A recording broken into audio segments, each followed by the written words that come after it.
एक बार महर्षि नारद ज्ञान का प्रचार करते हुए किसी सघन वन में जा पहुंचे।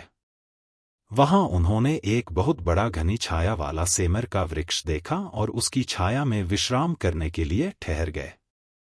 नारद जी को उसकी शीतल छाया में आराम करके बड़ा आनंद हुआ। वे उसके वैभव की भूरी भूरी प्रशंसा करने लगे। उन्होंने उससे पूछा कि वृक्ष राज, तुम्हारा इतना बड़ा वैभव किस प्रकार सुस्थिर रहता है? पवन तुम्हें गिराती क्यों नहीं? सेमर के वृक्ष ने हंसते हुए ऋषि के प्रश्न का उत्तर दिया कि भगवान, बेचारे पवन की कोई सामर्थ्य नहीं कि वह मेरा बाल भी बांका कर सके। वह मुझे किसी प्रकार गिरा नहीं सकता। नारद जी को लगा कि सेमर का वृक्ष अभिमान के नशे में ऐसे वचन बोल रहा है।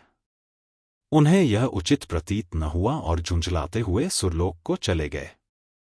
सुरपुर में जाकर नारद जी ने पवन से कहा, अमुक वृक्ष अभिमान पूर्वक दर्प वचन बोलता हुआ आपकी निंदा करता है, सो उसका अभिमान दूर करना चाहिए। पवन को अपनी निंदा करने वाले पर बहुत क्रोध आया और वह उस वृक्ष को उखाड़ फेंकने के लिए बड़े प्रबल प्रवाह के साथ आंधी तूफान की तरह चल दिया। सेमर का वृक्ष बड़ा तपस्वी, परोपकारी और ज्ञानी था। उसे भावी संकट की पूर्व सूचना मिल गई।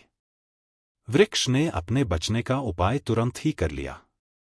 उसने अपने सारे पत्ते झाड़ा डाले और ठूंठ की तरह खड़ा हो गया। पवन आया, उसने बहुत प्रयत्न किया पर ढूंढ का कुछ भी बिगाड़ न सका।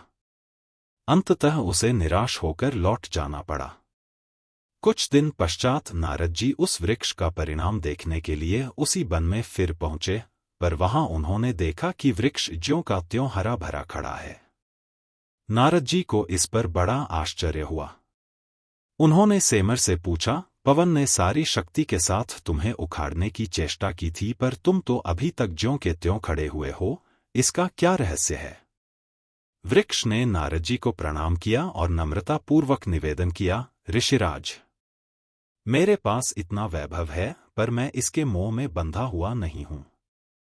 संसार की सेवा के लिए इतने पत्तों को धारण किए हुए हूं, परंतु जब जरूरत समझता हूं, इस सारे वैभव को बिना किसी हिचकिचाहट के त्याग देता हूं और ठूंठ बन जाता हूं।